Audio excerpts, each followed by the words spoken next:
Bonjour à tous, donc moi c'est Rémi, j'ai 37 ans et je voulais vous parler cet après-midi du nom de la chaîne, faire une vidéo sur la présentation de la chaîne qui s'intitule Permacomplexe, perma pour permaculture et complexe pour complexité. C'est un binôme de mots qui me paraît très bien fonctionner ensemble et qui sera en fait la ligne directrice de la chaîne, notamment avec toutes les vidéos que je vais essayer d'agrémenter, que ce soit des vidéos à la fois théoriques, à la fois pratiques, pourquoi pas des interviews de certaines personnes, des visites de lieux un petit peu particuliers. Voilà, j'ai pas quelque chose de très clair en tête sur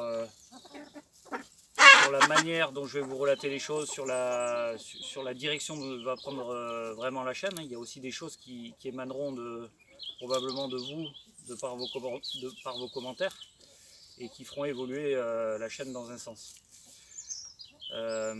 Néanmoins, je voulais quand même essayer de vous présenter brièvement ce que j'entends par permaculture et complexité, ce binôme de mots. Pour moi, par nature, la permaculture est complexe. C'est-à-dire que dès lors qu'on traite de domaines aussi larges que le monde agricole, que le monde de l'éducation, le monde de la santé, les relations humaines aussi, dont la permaculture essaye de plus en plus d'intégrer.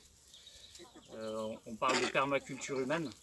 C'est quelque chose qui, quand je me suis formé en 2014 sur le sujet de la permaculture, on ne parlait pas de permaculture humaine. Néanmoins, on parlait de l'organisation de groupes sociaux ensemble, on en parlait déjà. Et donc la permaculture est intégrative, elle intègre beaucoup de domaines pour former un tout cohérent. Et dès lors qu'en fait tous ces domaines ils interagissent, ils sont en interaction, et ben on se retrouve avec des problématiques à résoudre qui sont d'ordre complexe. Et ce mot donc complexe, souvent il nous embête. Complexe, ça veut dire complexus, ça vient du latin complexus et ça veut dire tisser ensemble. Et donc, dès lors que tous ces domaines d'action ils s'entremêlent, et ben quand on traite une problématique, c'est un peu comme quand on a une pelote de laine et qu'on essaye de la démêler, il y a tout qui vient ensemble et souvent là-dedans on s'y perd. Donc on le voit à l'heure actuelle, notre manière en fait de régler les grands problèmes complexes dans notre société, on procède toujours de la même manière et c'est probablement pas la manière la plus adaptée, c'est-à-dire qu'on cherche à réduire le problème en des sous-problèmes et à trouver en fait la cause finale, la cause du problème. Et sauf qu'à force de réduire en petites parcelles notre problème complexe, finalement on finit par plus rien comprendre du tout. C'est comme si je prenais en fait notre pelote de laine et plutôt que d'essayer de démêler les fils, d'étaler ma pelote sur la table, et bien finalement je coupe au ciseau là-dedans et au final je me retrouve avec 10 000 brins de ma pelote de laine. Ben, est-ce qu'on peut appeler ça encore une pelote de laine? Je ne sais pas. De la même manière, si on prenait un arbre et que pour essayer de le comprendre, on le découpait, on le passait au broyeur à branche et on en fait un tas de copeaux, un tas de BRF. Et au final, on essaie de comprendre notre arbre de cette manière-là. Je ne suis pas sûr que ce soit la manière la plus adaptée. Et pourtant, vous verrez que c'est majoritairement ce qu'on fait tous, de prime abord. Ça fait partie de notre éducation, ça fait partie de d'une histoire. Il y a une histoire à tout ça, on y reviendra dans les vidéos théoriques. Et la permaculture, justement, c'est tout ça. C'est aussi un mot qui nous pose problème aussi aujourd'hui. On le voit quand c'est défini par les médias classiques, à la télé souvent, ou même dans les magazines. On réduit ça des fois à une technique de culture sur but par exemple, ou à prendre soin de la biodiversité. Voilà, on voudrait une réponse simple à ce qu'est la permaculture.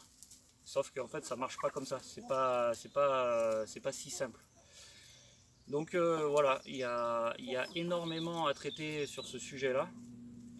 Et je pense que on va essayer d'aborder ces problématiques prises séparément. Et à un moment, il faudra remettre ça dans un tout. Ça sera tout le travail que j'aurai à faire. C'est pas une mince affaire, puisque moi-même, je continue à fonctionner sur le mode dont on a été éduqué, c'est-à-dire prendre le problème, l'isoler, le présenter dans le détail et sauf qu'on perd le sens après du tout.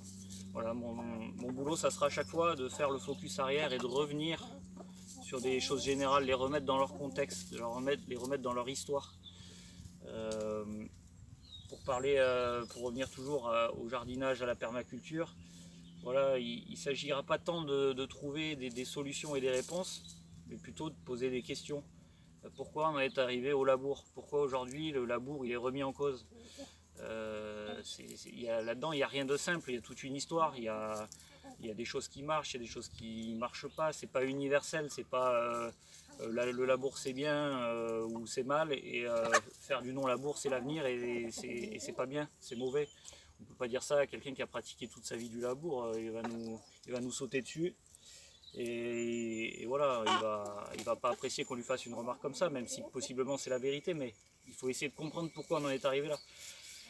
Voilà, donc on va essayer de sortir du binaire, de ce qui est bien, de ce qui est mal, de ce qui est vrai, de ce qui est pas vrai, de ce qui est vrai, de ce qui est faux. Tout ça, c'est des raisonnements binaires. La complexité, elle ne résonne pas de manière binaire. Voilà. Il y a toujours un juste milieu, c'est pas blanc ou noir, voilà, il n'y a pas de dualité. Donc vous verrez que le champ à traiter il est énorme, et c'est pour ça que je vais m'enrichir aussi de témoignages d'autres personnes, aller à la rencontre d'autres personnes, parce que ça me paraît important aujourd'hui de remettre en cause en permanence ce qui est dit. Voilà. Et encore une fois, le but c'est de soulever beaucoup de questions, plus de questions que de réponses. Ce qui est fait ici sur nos lieux n'engage que nous. Et pour reprendre une expression qui revient à Damien Descartes, qui était un pionnier en fait, qui m'a beaucoup inspiré dans ce qu'il a fait. Il était pionnier dans les chaînes YouTube, dans ce qu'il a relaté au travers sur la permaculture. Et pour lui emprunter une citation, il disait méfiez-vous des permaculteurs. Et donc bon, c'est pas tant avoir de la méfiance, mais c'est plutôt ne pas prendre pour argent comptant ce qui est dit par les permaculteurs. Il y a autant de méthodes et de façons de concevoir la permaculture qu'il y a de permaculteurs. Donc moi, ce qui est fait à mon niveau, ça n'engage que moi.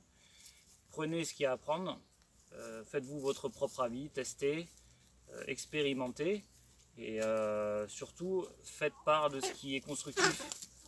Si c'est critiquer juste pour critiquer, qu'est-ce que ça risque de révéler en moi? Ça risque de m'énerver, ou je risque de ne pas y attacher du tout d'attention. Ça fait perdre du temps à tout le monde. Il vaut mieux essayer d'être constructif et pour faire avancer les choses. On a, à mon sens, un énorme retard aujourd'hui dans l'évolution des choses, dans l'évolution de l'agriculture, qui est lié au fait que on s'écoute pas, on se comprend pas, et donc c'est pas en critiquant, en jouant sur les égos de chacun qu'on fait avancer les choses. C'est rarement constructif, mais je me mets dans le lot aussi, il arrive qu'on puisse faire des remarques à certaines personnes et la blesser ou les blesser, et du coup la personne elle se bute, et voilà, c'est pas du tout, on n'avance pas dans le bon sens. Voilà, c'est un travail commun, c'est un travail collectif. Et voilà, je ne vais pas m'éterniser plus là-dessus. C'était la toute première vidéo de la chaîne Permacomplexe. Commencez à mettre vos commentaires, commencez à mettre si vous avez aimé, si vous n'avez pas aimé. Et laissez-moi le temps de faire les premières vidéos qui rentreront dans le vif du sujet pour vous faire un avis, puisque là, comme ça, on est vraiment quand même déjà bien dans la théorie. Place maintenant à la pratique et aux prochaines vidéos. Merci, à bientôt.